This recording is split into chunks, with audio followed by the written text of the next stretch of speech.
మోడీ నా జోలికి వచ్చావా? ఒకసారి వచ్చావు, అవినీతిపరుడు అన్నావు. ఏం చేశాను నిన్ను? మోడీ కేడి, నీ పెళ్ళామేంటి, నా పెళ్ళామేంటి? నువ్వు 2000 ముస్లిం సోదరుని చంపావు అన్ని అబద్ధం ఆడా.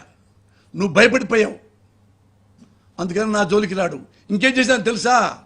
నువ్వు నన్ను అవినీతిపరుడు అంటావు అని చెప్పేసి కర్ణాటక కాంగ్రెస్కి కొన్ని వేల కోట్ల హవాలాదారు పంపించాడు.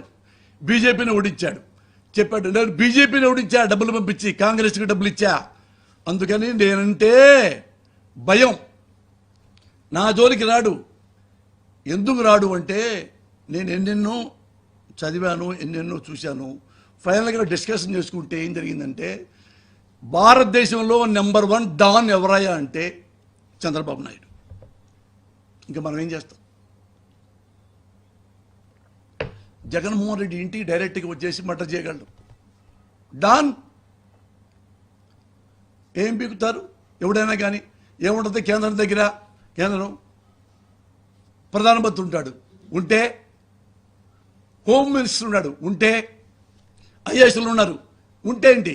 ఐపీఎస్లు ఉంటే ఏంటి? న్యాయస్థానాలు ఉంటే ఏంటి? న్యాయవాదులు ఉంటే సిబిఐ ఉంటే ఏంటి? నా దగ్గర ఏమున్నాయి తెలుసా?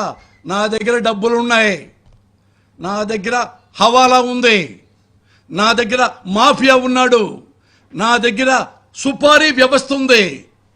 ఎవరినైనా ఏవైనా చెయ్యగలను. అంత ధీమాలో చంద్రబాబు నాయుడు ఉంటే మరి ఆంధ్రప్రదేశ్ ముఖ్యమంత్రి పరిస్థితి తెలుసా? 10 మందిని పెట్టుకొని ఎవడో రాయి చంపుతాడో ఈ చంద్రబాబు నాయుడు ఏ లెవెల్లో చంపుతాడని ఈ టెన్షన్లో పడిపోయాడు ఆయన. పాపం ఎవరికైనా ప్రాణమే కదా. ఆయనకి వెంట్రుకతో సమానం జగన్మోహన్ రెడ్డి గారికి ప్రాణం. ప్రజలు నా యందు ఉన్నంత కాలం, దేవుడు నా పట్ల ఉన్నంత కాలం నా ప్రాణాన్ని దేవుడే చూసుకుంటాడు, నా జీవితాన్ని నా ప్రజలే చూసుకుంటారు అని ప్రజల మధ్యలో ఇప్పటికి షేక్ హ్యాండ్లు ఇస్తూ, ఇప్పుడే అమ్మమ్మల్ని హక్ చేసుకుంటూ, చెల్లెమ్మల్ని హక్ చేసుకుంటూ, మీరుండారు నాకేం బాధ లేదమ్మా, మీరున్నంత కాలం నేను ఉంటాను, కాలం ఉన్నంత కాలం కాకపోయినా 100 ఏళ్ళైనా నిమితి మీరు నన్ను బతికించుకుంటారు అనే ధైర్యంతో, గుండె ధైర్యంతో, మొండి ధైర్యంతో, మూర్ఖపు ధైర్యంతో వస్తున్నాడు. కానీ జగన్మోహన్ రెడ్డి గారిని చంపటం డెడ్ ఈజీ. ఈరోజు డెడ్ ఈజీ చంద్రబాబు నాయుడు గారికి. పాతయాన్ని మీరు చూశారు కదా, పాతయాన్ని మీరు చూశారు.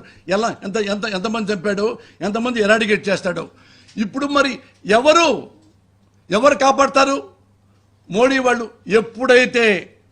ఎప్పుడైతే నరేంద్ర మోడీ గారు పబ్లిక్లో నారా చంద్రబాబు నాయుడు గారిని పెద్ద అవినీతిపరుడు అని మళ్ళీ ఆఫ్టర్ ఆల్ 2 ఎంపీల కోసం మళ్ళీ ఇదే చంద్రబాబు నాయుడిని మేరా దోస్త్ దోస్త్ మేరా దోస్త్ అని పాట పాడుకుంటూ ఇద్దరు వాడేసుకుని ఇక్కడ ప్రెస్ మీట్ పెట్టారు.